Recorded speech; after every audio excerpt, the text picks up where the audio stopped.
Hey guys, don't forget to take a look at the end of the video. I got a little sneak peek for the next video I got coming out either this weekend or next week. Don't forget to like and subscribe. Alright guys, I'm going to do a little bit of flocking on this duck head real quick. You can check it out. So this first layer we're going to put on pretty thick so that flocking got plenty to grab onto. Alright, here we go. Again, I'm no expert, but I can try to show y'all something. This is the way I do it. I do half a head at a time because I don't want painting the whole entire head. I don't want some of it to get dry and some of it to be where the flocking sticks.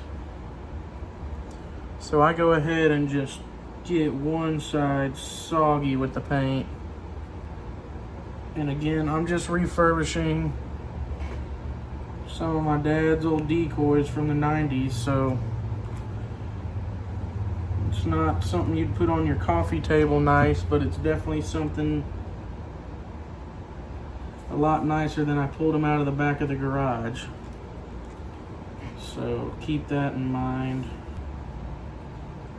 Like, I already got that stuff on top drying up on me. It's super hard to keep everything nice and wet when you're doing this.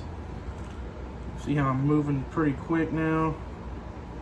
I'm gonna have to because I'm already drying up in certain spots. I tried to avoid the eye because I add a dot of black at the very end, and I'm kind of just dabbing now to get everything nice and wet. All right, here we go, fellas. Let me move y'all. There. So now that the head is all soaking wet and green on this side, I'm gonna get my sifter and I just tap it. Kind of just give it a shake. Get under the head, all on the back.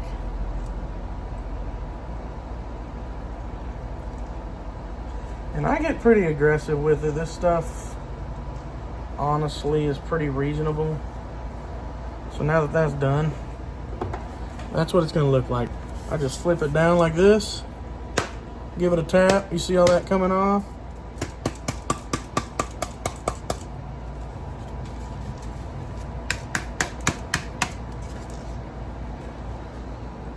There's one side before it dries up really good. You can see I accidentally dabbed its back a little bit. I'm wiping some of that powder off now. Well, damn it, I just rubbed some off. It'll be all right.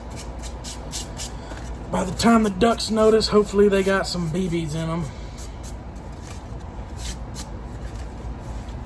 But there's a side without flocking. There's a side with flocking. Still got to paint the nose and everything. Or the bill, I'm sorry, I don't want anybody getting upset. And you see that eye, I didn't really get a lot on, so that worked out nice. I'm gonna do this side real quick and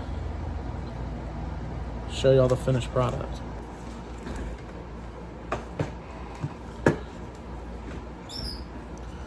Alright, so now, this is the part I don't like, is trying to not get flocking caught up in my paintbrush. It's not that big of a deal, but I just kind of overlap the flocking a little bit whenever I do the second side. And under the head, again, is not that big of a deal. By the time the ducks are that close, they're hopefully being shot at. And there's something you got to keep in mind if you kind of get into doing this as a hobby. Most ducks, yes, they look the same from a distance. All the mallards, all the drakes, whatever, all the gadwalls, all the widgeons. But they're just like you and me. There's a little bit of different about all of them. Alright, I got that pretty soggy. Alright, I get this and I just, again, I'm just shaking it up on top of it here. Get that back of the head good, side of the head good, the face. I'm gonna get under the head good. I know y'all can't really see it from where y'all are at, but I promise it's happening. All right, again, it's just like doused and stuff. Give it a shake. Couple solid taps. Don't let your wife see this.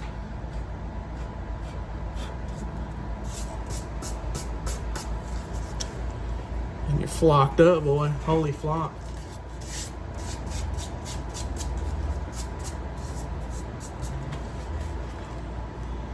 It could be better. Most people will do a second coat. If I was doing this for somebody, I would definitely do a second coat. But honestly, this is my personal decoy. That again, I'm just refurbishing. I'm gonna dab a little bit there. And give a little bit more right there.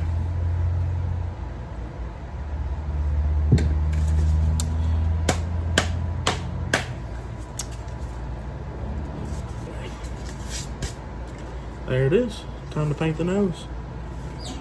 And of course, everything else that I've done on this, I've just kind of painted on there. It started out very not nice. And real quick, while I got y'all popped up, this was an old Primos duck decoy. That was a motion decoy. And it quit working. So I cut the bottom out of this black deal here. It had one of them weights that swings around. And I bought a weasel ball. And I go like this. And trust me, when that's just it pivoting. If it was in any other situation, especially in water, it would have a lot more movement. But that, I'm not kidding. My hand is sitting still. And it's wiggling. But that's good enough for me. Whenever that breaks, whenever the motor messes up, ever, it's for replacement, you just go like this. Oh, you give it a little wiggle, pops out, buy another weasel ball, and shove it right onto that, oops, right onto that hole there. You shove it right onto that shaft, and you're good to go.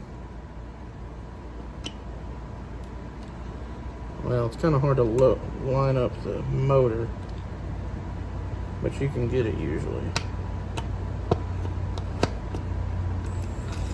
And we're good to go again. Put the waterproof gasket lid on there.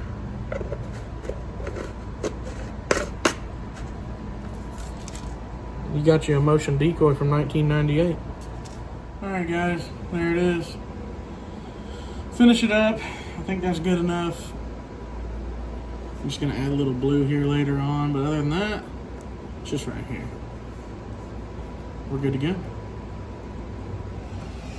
Flocked up, black eye, yellowish orange bill. That'll work. Put that baby in the water this winter and hopefully shoot some ducks over it. Don't forget, like and subscribe. Don't forget to stick around for the next episode sneak peek. Got me a back tire a while back because that one was completely flat. I'll buy me another one next week. There it is. Got the quote-unquote scarecrow. Big loaded down.